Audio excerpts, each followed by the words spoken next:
Tonight, live from Damascus, we go inside the home of a dictator. We see the family photos, boxes for designer bags and bank records, exposing the Assad's life of luxury as millions lived in poverty. And here, a photograph of Bashar al-Assad, the young Assad, in the military, and on the back, the dictator's thumbprint. From opulence to squalor at the prison nicknamed the human slaughterhouse, where thousands were murdered. I'm told that people were put into this machine and then they were essentially crushed to death. Plus a return to the Syrian city at the center of revolution as families reunite for the first time in more than a decade. And why football's governing body bent its own rules to award the 2034 World Cup to Saudi Arabia. That's all coming up on The World with me, Yalda Hakim.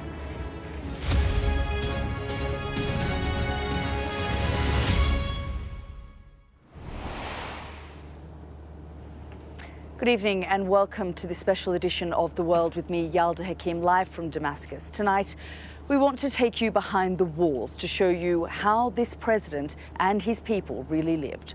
We'll go inside the lavish palace and family home where deposed President Bashar al-Assad and his family lived in luxury, buying designer goods and stashing millions in foreign bank accounts.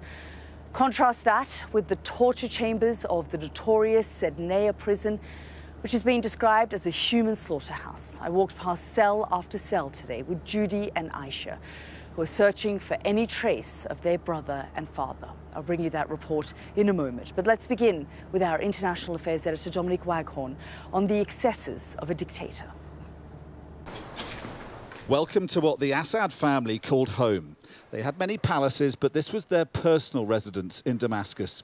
We were the first to be shown the dictator's private world here.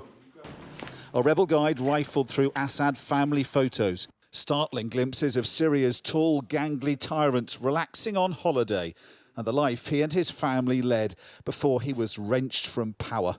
Looters have completely ransacked this place, but amongst the mess there are some telling details. There's the portrait of Assad there, but on the floor, family details, homework from one of the Assad children, the diary of a wimpy kid, something that the children may have made at school. Also, Assad, the husband, these are certificates of earrings he bought his wife. All the jewellery's been ripped out of their boxes, and amongst those boxes we found these. This was the Assad family home, and here are, it seems, their wedding photographs. So this is the day that Asma, the British-born woman, married Bashar al-Assad. There with her family and his, the happy couple together. Years before their lives would end in flight into exile in Moscow. And here, a photograph of Bashar al-Assad, the young Assad, in the military, and on the back, the dictator's thumbprint.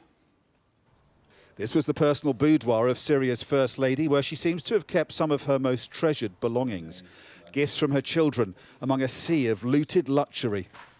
In interviews, Asma al-Assad claimed that her family lived a middle-class lifestyle. That clearly wasn't true, but the extent of the luxury this one personal storage room of hers reveals is quite astonishing. The floor is covered in the boxes of designer goods from Cartier to Hermes to Lalique, Baccarat. While her husband was orchestrating the murder of hundreds of thousands, his wife was living a life of opulence. Among the chaos, we found documents potentially hugely damning for the Assads. Financial records showing family members have millions stashed away in foreign bank accounts. Our rebel guides had no doubt the Assads have stolen much more. That's a drop in the ocean. This is the money of all the Syrian people. They've been ruling us for 55 years and just stealing from us and exploiting us. What we want to happen is for these accounts to be frozen and for all the money to go back to the Syrian people. We want it to go back to the original owners. He doesn't own that money. It's not the result of his hard work. There were more secrets below the house, we were told. A rebel fighter invited us into a tunnel. It stretched deep underground, going on and on. There's everything you'd need to live underground for a long time in this labyrinth. Bedrooms, bathrooms, kitchens, a huge air filtration system. It's protected and sealed off by these bomb-proof doors. And then through here, a generator section to power the whole place. And then we're told through this passage here, there is a ladder that goes up a long, long way, and they've no idea where it ends. An entire nuclear and chemical bunker below the house of the man who gassed his own people, while his family lived in protected luxury.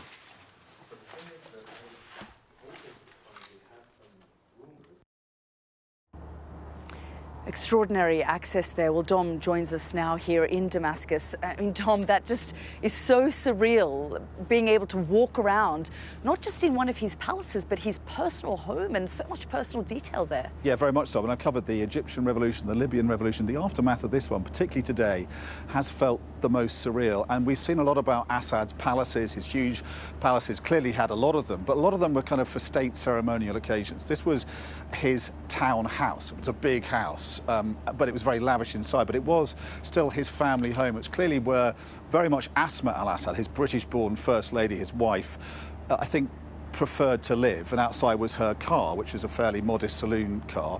And it was a strange mixture of sort of family life, the sort of remnants of that. So the Diary of a Wimpy Kid book on the floor, the cards and presents that the kids had made for her as children. They're now grown up.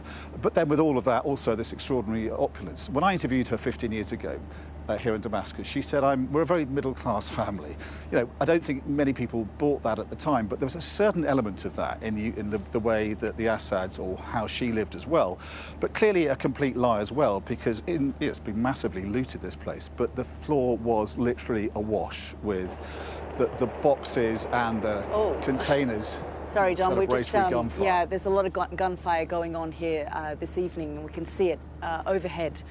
So carry on for now. Yeah, which has been going on, isn't it, every evening. So on the floor, it literally was covered with Hermes boxes, Lalique, Cartier, and some of the certificates we've had looked at by people back in London. You know, there's a receipt for a $15,000 diamond necklace. So while her husband was orchestrating the murder of tens of thousands, hundreds of thousands of Syrians, murdering and torturing people in his jails, she was living this lavish lifestyle, which that corrupt, totalitarian, authoritarian rule was allowed to fund. And then below this house was this extraordinary nuclear bunker. And this is a man who gassed his own people with chlorine gas, and yet preparing to protect himself for the same happening to him. So a really bizarre and rather creepy day in the Assad townhouse. And you, excuse me, I'm starting to lose my voice, but Dom, you talked about the financial records there. That money has to make its way back into Syria. Well, that's exactly what the rebel fighters were saying there. So we showed them this, and there was a lot of, they clearly didn't get out quickly enough to destroy any much evidence of their lavish lifestyle. The bank statements here that we're having looked at, and forensically back in London, showing $500,000 stashed in Lebanon, 3 million somewhere else, the investments, 2 million somewhere else, family members putting their money overseas. And these jihadi fighters said that is probably just a drop in the ocean, and the money must be brought back to Syria. Whether there's any hope of that isn't clear. They've run away and fled to Moscow, the Assads. But presumably they've got a lot of money stashed away to help fund whatever life they want to lead. Just one last sort of thought, you know, along with all the sort of horrors of the Assad life, clearly there was a family life, and there were these photos that were left behind. So a younger Assad, and this extraordinary picture of the tall, gangly dictator of Damascus there on a family holiday taken underwater. Rather chilling when you look at them. You know, he was able to live a protected, luxurious lifestyle with his family, while he was murdering, torturing and gassing so many of his own people. Dom, fascinating stuff. Thank you so much. Now, while there's been scenes of jubilation in parts of this country, there is also a sense of trepidation about what comes next. In particular, fears that the likes of so-called Islamic State could use this moment to rebuild and challenge the group Hayat Tahrir al-Sham that spearheaded this rebellion. Well, let's just have a look at those fears as they're being felt in the city of Homs, the last to fall before rebels charged into the capital Damascus. From there, our chief correspondent, Stuart Ramsey, sent this report. The regime's last stand, and it didn't last long, ended in Homs. The road into the city is littered with military vehicles destroyed or abandoned. A once fearsome checkpoint is empty, the city beyond it is free. In the centre of town, where an enormous statue of Assad once dominated, is now a place of celebration and selfies. All age groups singing and dancing. The presence of the rebel army is continuous, but nobody seems to mind. The regime was powerful in Homs because it destroyed the opposition. Some of the most appalling attacks on civilians happened here. It's a place called Bab el-Amr, and it was the home of the uprising in Homs. Barely a building was left undamaged in a campaign of blanket bombing and targeted attacks by the Syrian army in 2012. It's never been rebuilt, but people are returning now, living in the midst of the rubble. The fall of Assad is being greeted here as the start of a new life. We feel like we've been born again. I went to the square and it felt like I was seeing it for the first time. I used to pass it all the time, but there was a celebration, and when I looked over, I felt like I'd never seen it before. People are now on the streets, free of the fear of being arrested, imprisoned or murdered. These scenes of ordinary life just didn't exist in Bab el-Amr until now. At every corner, we were surrounded by people telling us of family members murdered by the regime. It was a constant. And then this.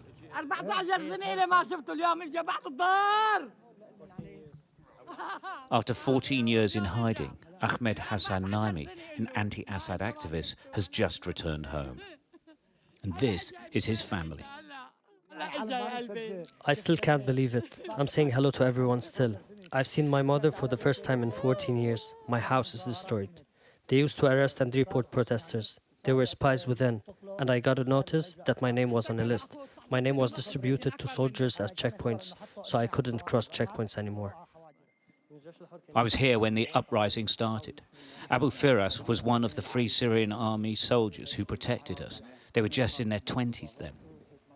They showed me round the streets where we took refuge, and in the buildings where they tried to hold off Assad's forces. Their task was impossible against the barrage of rockets. At that time, I deserted from the army. I was just 22 years old. So at that time, we used to see FSA soldiers, fighters, but there weren't very many of you, were there? It was quite small. There were few of us, and even our weapons were limited. There were few of us.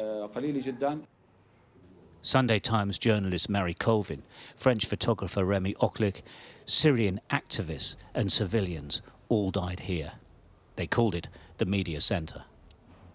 Well, this is the heart of Bab el-Amr and its significance in Homs. It's really where the revolution against Bashar al-Assad started.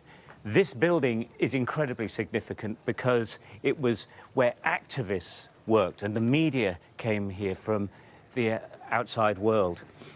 It was attacked a lot and all of the neighbourhoods here were attacked. This place, in the end, was hammered so much that everyone left, and they're now only just beginning to return because, of course, the regime has fallen.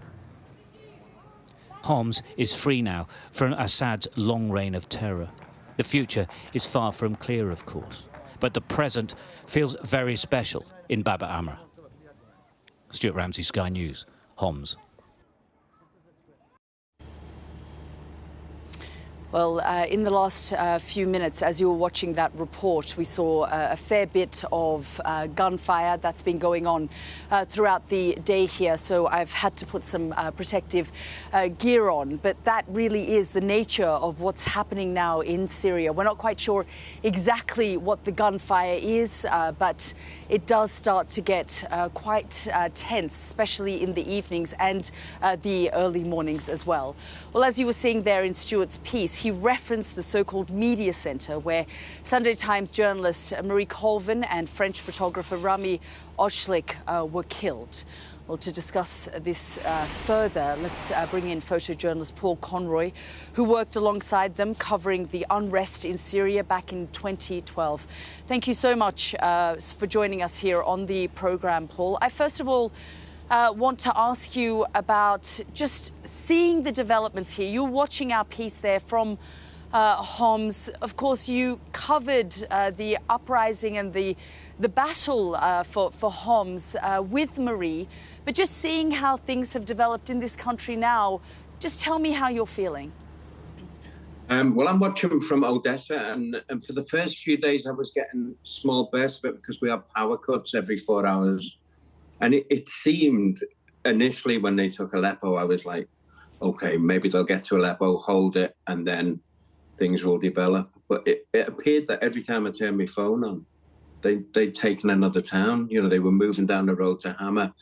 And then when they started moving towards Homs, you know, my kind of heart was in my mouth because it meant, you know, it's where everything happened for us in Syria.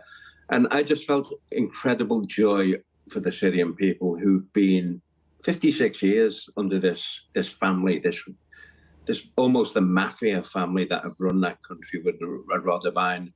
And to see the faces, to, you know, just to see the taste of freedom in their eyes, in their mouths. I've been celebrating with them, and of course there's a lot to go ahead, but for this moment, just having a little bit of joy with them. Yeah, I mean, given what this nation has gone through, you certainly do feel the taste of freedom here. When you speak to people, you get this sense that they suddenly can breathe again, they can talk freely again. But you were deep in Homs with Marie. That's where she was killed. You were badly injured.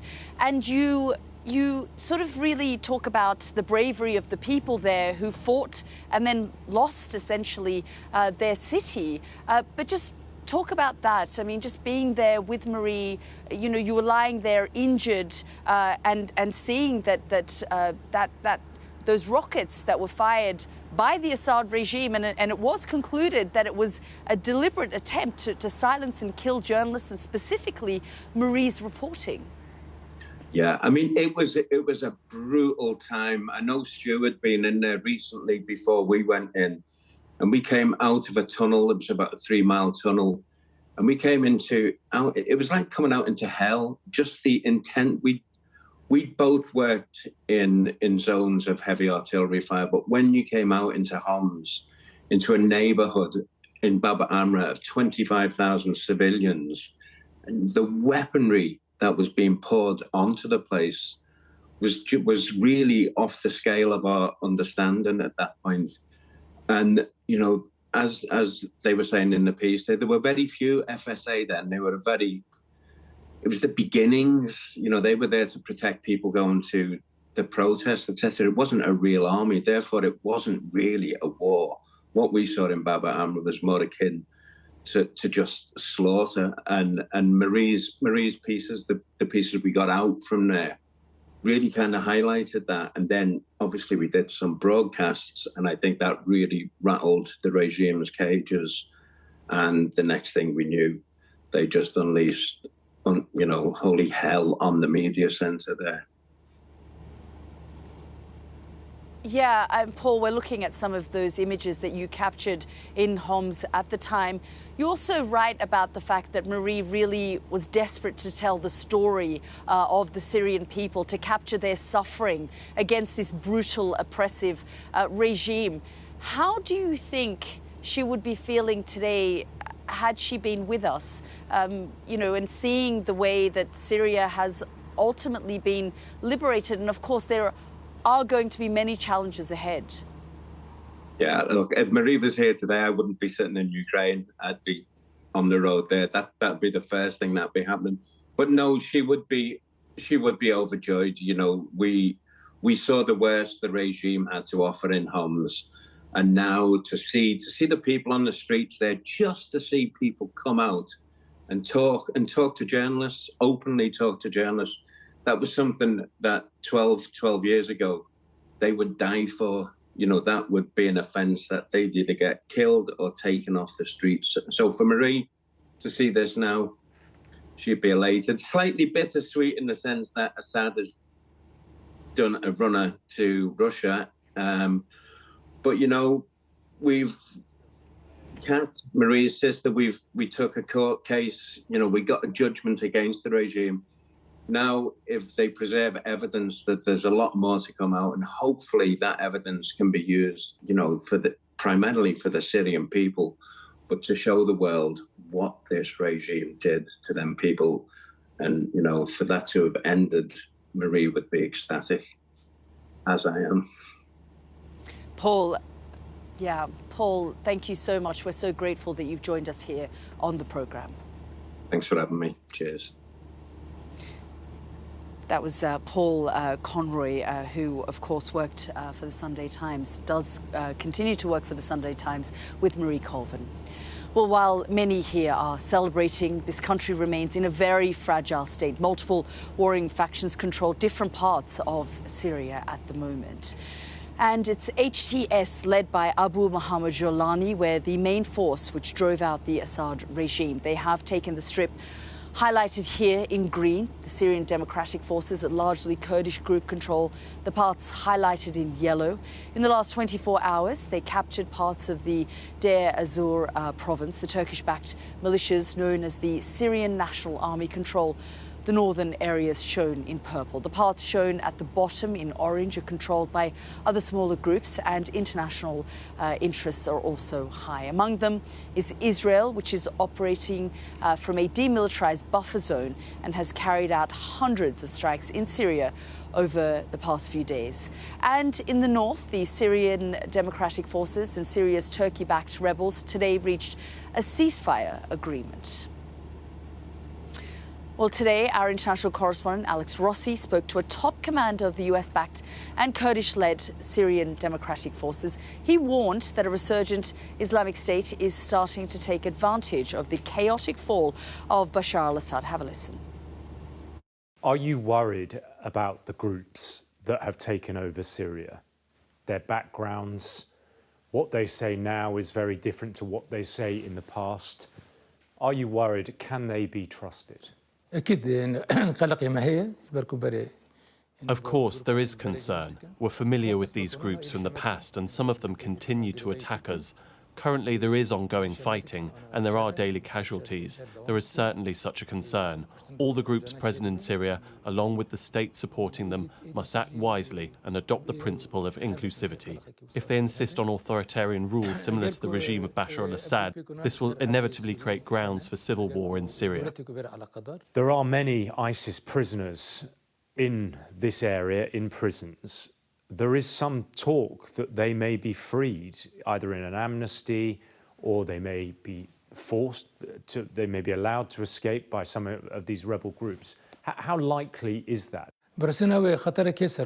Frankly, there is currently a significant threat to the security of these detention centres. For example, in Manbij, militants attacked one of the prisons, and in Raqqa, where the detention centres are crowded with over 1,000 inmates, there are similar threats to these facilities, and we want to protect these facilities. Surely ISIS is looking at what is happening now and thinking that this is an opportunity. Are you seeing signs of that? Certainly, we recognise this threat. ISIS is now stronger in the Syrian desert. Previously, they were in remote areas and hiding, but now they have greater freedom of movement since they face no issues with other groups and are not engaged in conflict with them. In other areas under our control, their activities have also increased. Just a few days ago, 3 members of the internal security forces were killed near Al-Hasaka in an ISIS operation, and we know that plans for breaking out from detention centres is always on their agenda. In terms of the situation with the Syrian Democratic Forces, if you're engaged in clashes and fighting with the Syrian National Army and other Turkish-backed groups, what does that mean for the fight against the Islamic State? Undoubtedly, they're the ones launching attacks against us. For instance, if the intensity of the war against our people increases, we may be forced to reduce the number of forces stationed around Al Hol camp and prisons to reinforce the front lines. Generally, the effectiveness of our forces and those of the coalition against ISIS diminishes when we're focused on protecting civilians and our communities, as efforts are redirected towards the ongoing conflict. This is why I say that if the fighting continues and intensifies, it will play into ISIS's hands. And is it the case at the moment, is it my understanding that because of the security crisis and the clashes, that active operations against the Islamic State have actually had to be suspended at the moment? Yes, at the moment, joint operations against ISIS are halted. This is not a decision, but rather a military reality, as the coalition is also preoccupied with the ongoing conflict. Therefore, I stress that if these attacks persist, joint operations will remain suspended.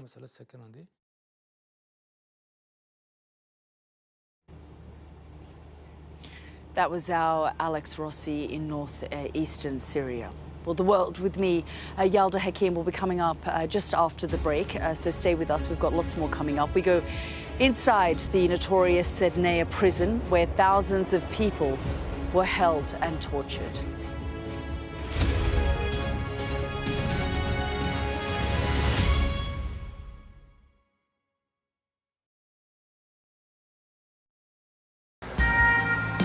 This is how you travel when the mafia wants to kill you. He's almost given up his own freedom, but that's the price he's willing to pay. Here, they don't just arrest and Ndrangheta mafia members, they also live among them. Time after time, I've seen the devastating impact of extreme weather and climate change. We don't have much snow at the moment. They've had a warm spring and exceptionally hot summer, and that means they're expecting to lose more than 3 times the amount of ice than they usually do. Flames are still forcing people from their homes and leaving many questioning their futures. Here was my life. We have nothing. I can't say anything, it's so sad. This disaster is testing the resolve of everyone on this island. The only way out now is by boat. Everything you see is devastated, and the misery being felt by people living here is repeated in towns and villages across Central Europe. Sky News, get the full story first. Turkey is burying its dead. The loss is profound. Whole families died in this collapse, generations wiped out. The violence has penetrated the heart of the city rather than being contained to the estates around the edge, and that speaks to the level of anger being felt here. In Sweden, police have seized a lethal stash. This is just a small sample of the deadly arsenal taken off the streets. This is an example of an advert, really. Anyone of any age could say, I'll do that for £1 million, and then have to go and shoot someone. Yes. I'm Siobhan Robbins, Sky's Europe correspondent based here in Berlin.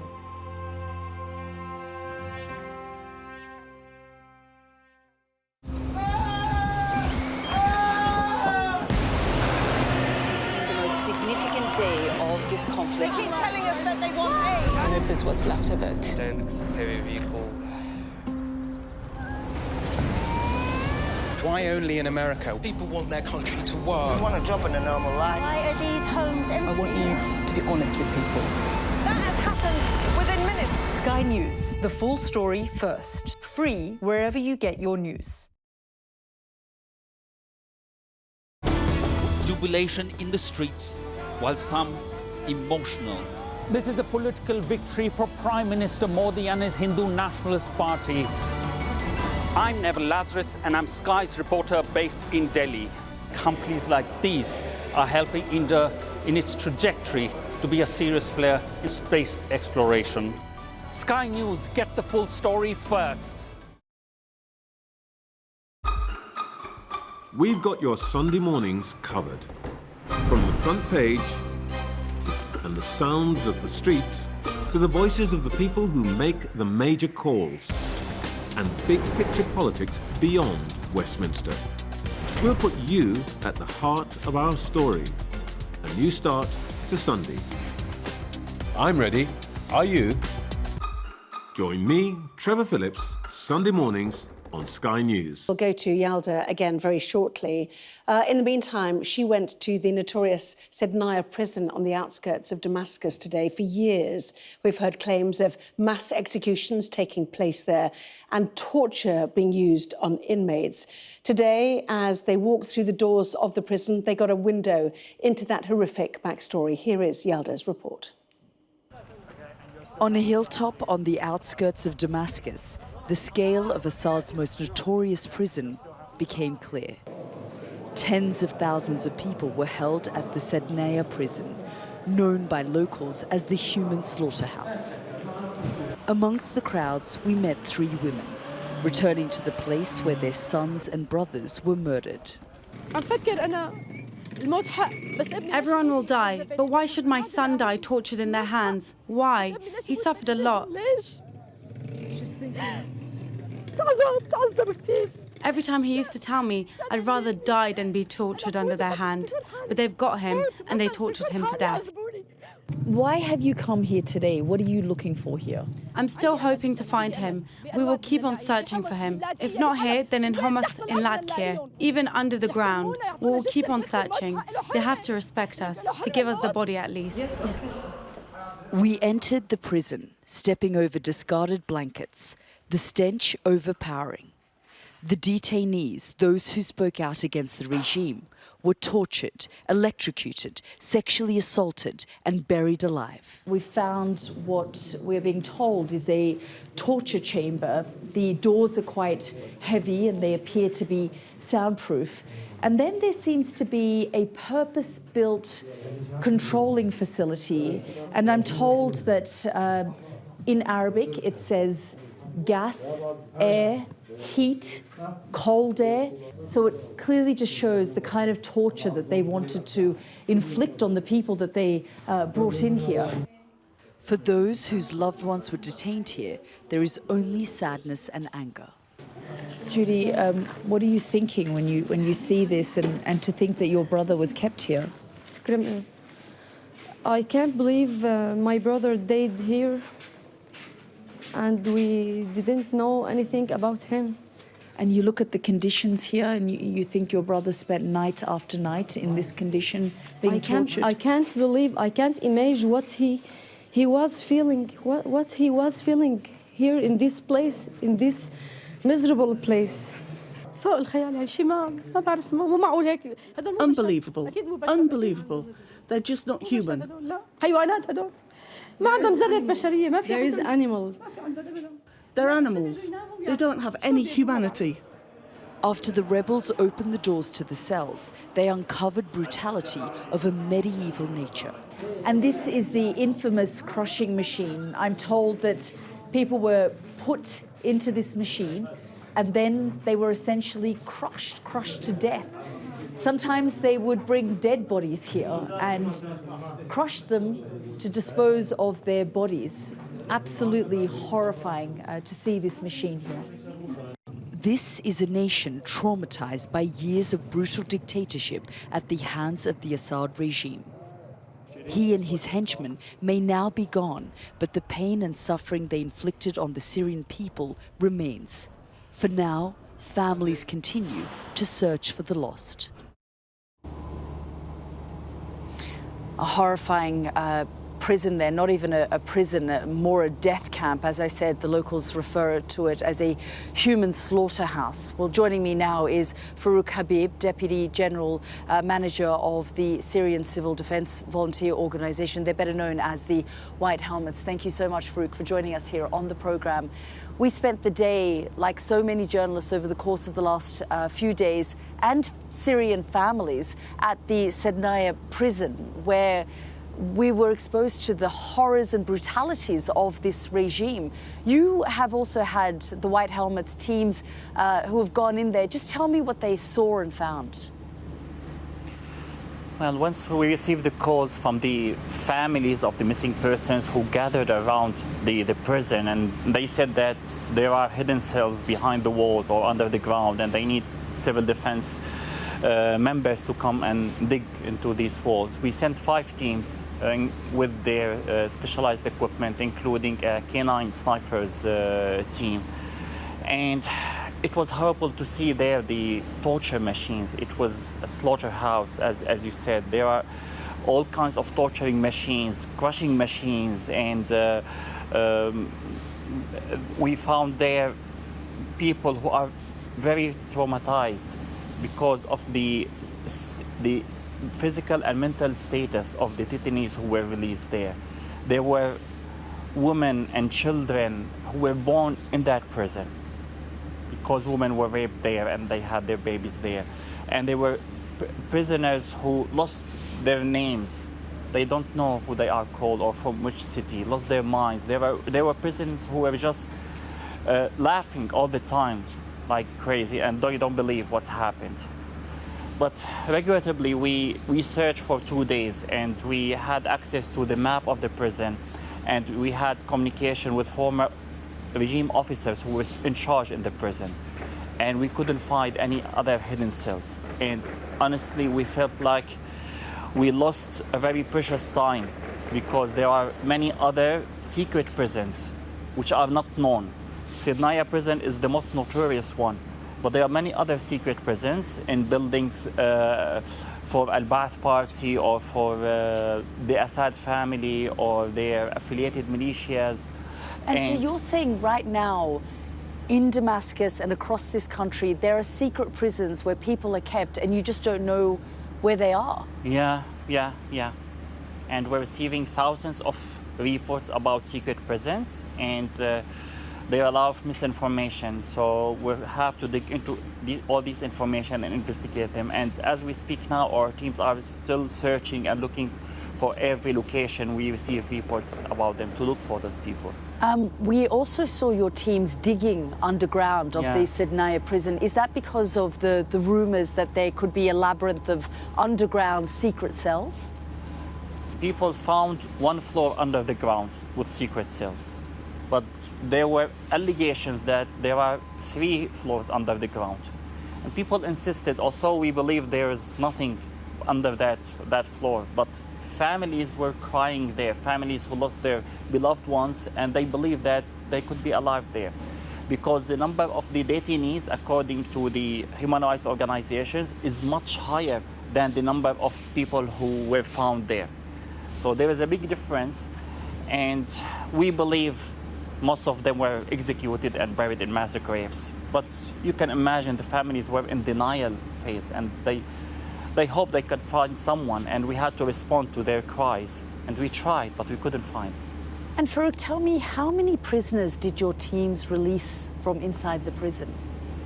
Well, first of all, it's not us who released those detainees, because the families arrived to the prisons before anybody else arrived. Once they heard that the dictator Bashar al-Assad ran away, families, civilians ran to all the prisons trying to free their sons and their daughters. So we heard from people that there were around 3,000 political detainees who were released from there. But in fact, the report suggests that there were tens of thousands of people who were sent to Sednaya, but they never came out. And Farouk, just briefly, it's not just Sednaya. I mean, over the course of the last 14 years, the White Helmets have put their lives at risk, arriving to some of the most dangerous parts of Syria during the height of the fighting in places like Aleppo, in Homs. You've operated in Idlib. How does it feel now for the White Helmets to know that this is a different chapter now in Syria after so much brutality? Honestly, we are from the people and work for the people. We are members of these communities, and we feel what all the Syrian people feel now. Generally relieved, happy, excited, but at the same time, we are worried a bit, like all Syrians, because we're looking for the day after, and we don't want to see all our sacrifices over the past 14 years going in vain. We put all these sacrifices to build a new Syria, a free, peaceful, and democratic country.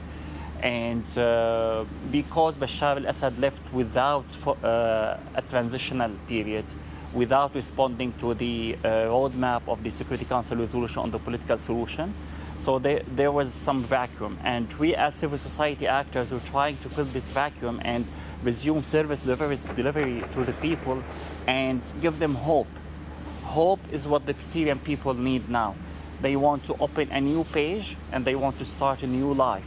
And we all hope that the next generation will not suffer from what we suffered. But in order to guarantee that, we need to achieve justice. No sustainable peace without justice. Farouk Habib, we're so grateful that you've joined us here on the programme. Thank you so much. Thank you. Well, this is The World with me, Yalda Hakim, live in Damascus. Next up on the programme, lots more coming up. Should the 2034 World Cup have been awarded to Saudi Arabia? We'll hear from Scotland's first openly gay footballer who thinks the country's attitude to homosexuality has been overlooked.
Play Sky News. From the Sky News Centre at 7. Now that you're up to date, we can go into a bit more detail. Things can change incredibly quickly. Taken by surprise. Have you ever known a moment like this in British politics before? Yes. Cheers. We'll start with breaking news. Let's get the latest on the ground. So, by the end, we'll hopefully all understand what's going on in the world just that little better.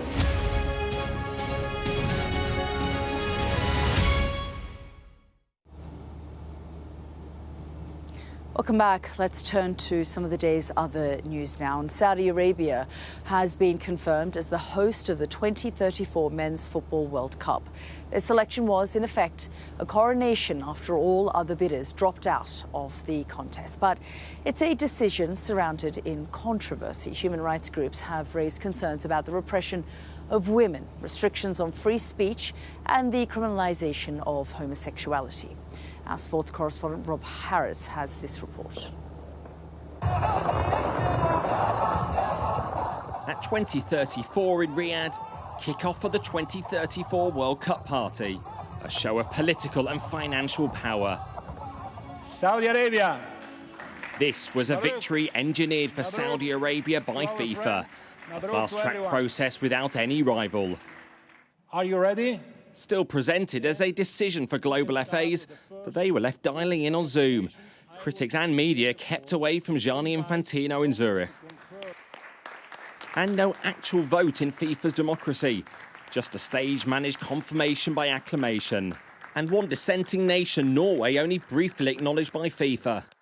These concerns relate to the bidding process being perceived as not fully aligning with the principles and objectives of FIFA's governance reforms of 2016.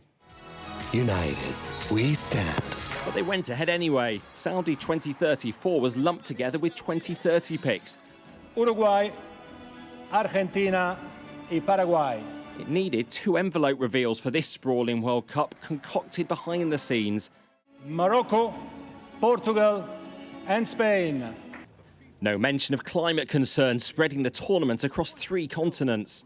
Everyone gave up something for the benefit of all, for the greater good. For the benefit of FIFA, maybe. But what about concerns in Saudi Arabia about human rights, conditions for migrant workers, building 15 stadiums, and discriminatory laws for women and the LGBTQ+ community? The FA did say it was assured by the Saudis everything would be fine for fans, and echoed their message the World Cup can be a catalyst for positive change.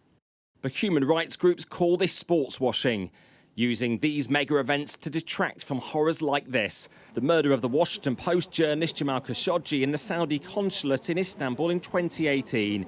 But his widow told Sky News she isn't opposed to the World Cup hosting. That's very good what they're doing by getting a normal relation with the entire world regarding sport or economic or political deals.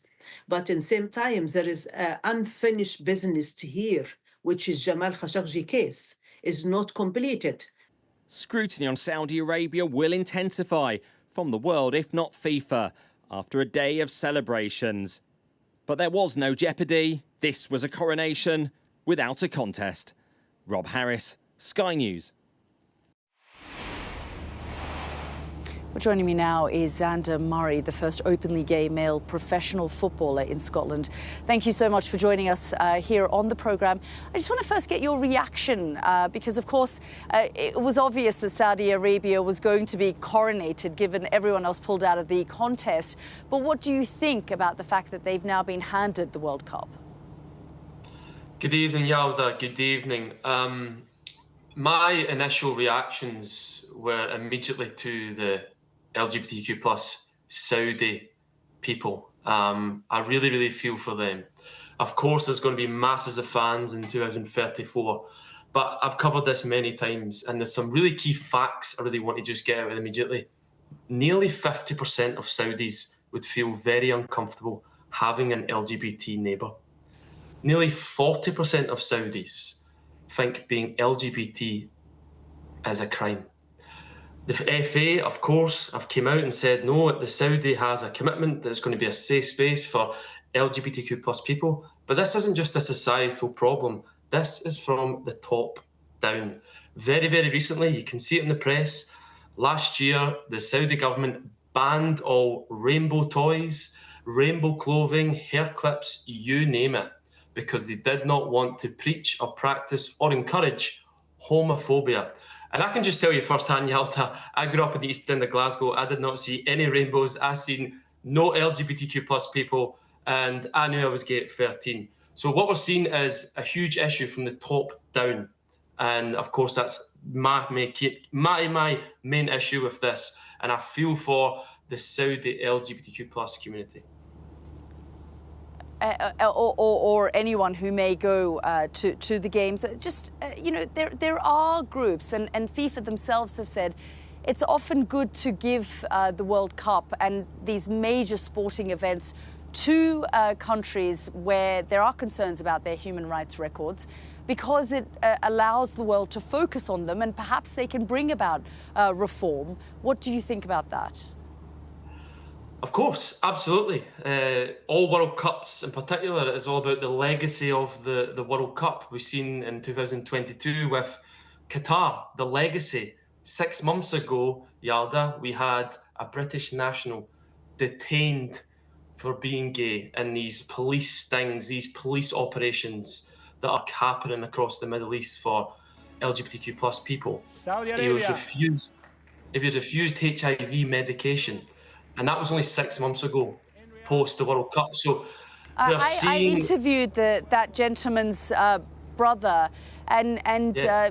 in fact, he's been released. He's back in the UK, and the Qataris responded to that and said it wasn't to do with his homosexuality, but they believed he was in possession of illegal drugs. Yes, of course. And his brother came out, and if it wasn't for his brother, he would still be in jail. Of course, he got a 6-month sentence and £2,000 fine. The reason he got a reduced sentence was because of the pressure we were putting on, the government. Of course, Miguel massively denies that, and he's saying it was because of his sexuality. Yeah, and you're right. I hope it does put spotlight on the nation and begins to change the human rights laws. Our leadership are the Global LGBT Rights Organization. You can look them up. They place Saudi not even 1 out of 10, 0.9 out of 10, Yalda, for LGBTQ plus people. There's a caution for LGBTQ plus people and couples to go to Saudi at the minute. There's a caution for that. That has to change. I've been working at the Euros. I was a presenter at the Euros. I took my partner there. It was great. There was no issue in Germany. We were in the same room, a double bed. Going over there, 1, will I get an opportunity to work at Saudi? Probably not. And 2, would I feel comfortable bringing my partner over and having to deal with this awkwardness of going into hotels? Absolutely not. Xander Murray, we're really grateful that you've joined us on the programme and shared your thoughts there. Thank you so much. Thank you. Thank you, Jan. Thank you. Let's return to the situation here in Syria now and what happens next here as this country emerges from over 5 decades of rule by the Assad family. This is something that Richard Engel and I have talked about on this week's episode of the World podcast that we recorded together in person on a rooftop here in Damascus. Just have a listen. So the entire fabric of the Middle East within a year is now been torn, folded, resewn, and it is being reshaped. So history is in motion right now in the Middle East. Absolutely, and as we've seen over the course of the last century, there has been so much bloodshed in this region. And the hope is that these people can now have a better future, a better life. That's Richard and my podcast, The World. And of course, Richard is here with me. We recorded this earlier today, Richard. You have spent so much time covering this conflict over the years. You were kidnapped here in Syria. You have spent time with the rebels. I just want to get a sense from you, and we discussed this on the podcast, of what you think will happen next. I mean, early hours of this morning, when we were recording that podcast, we could hear gunfire. And going to bed now, in the last hour, there's been ongoing gunfire. So you had a dictator, Bashar al-Assad, before him his father, the dictator. They were overthrown, and they've been taken over by a group of hardline Islamists, an al-Qaeda leader, former al-Qaeda leader who's promising now to change his ways, has taken over this country. Israel is acting to disarm it and is trying to make this effectively a non-militarized state, so it can't project power and attack Israel or any other neighbor. So there is a great deal of mistrust. Here in Syria, what we're seeing is people, like you saw at that prison today, going out now for the first time, seeing if they can find their loved ones, that the dictatorship is gone, seeing if they can get answers. But there's a lot of concern about the future. They're worried that there could be a return of civil war. They're worried that these Islamists are just saying the right things right now in order to appease the international community. So there's there's reason to be pessimistic, but also reason to be optimistic. And the reason to be optimistic is they had such a hard experience.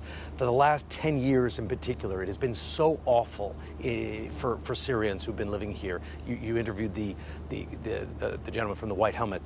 They've done extraordinary work. And they can tell you how hard it was in Syria for the last 10 years. And that has created a degree of solidarity. People don't want to go back to civil war. They just had it. They just experienced it. So they are willing to give these hardliners, who are promising now to be moderates, a chance. Will it work? I think we're going to have to wait and see. And that's not a very satisfying answer, but there is a chance that it could succeed if they're able to pull it together, if this new government is able to show results, and they're trying. They lifted the curfew tonight. If you go out during the day, yes, there's sporadic gunfire, but there is also signs of normal life. We were able to walk around today and buy food in the market. Banks have opened up. So if they can get some momentum and give people hope and start showing results, then maybe they can gain some traction.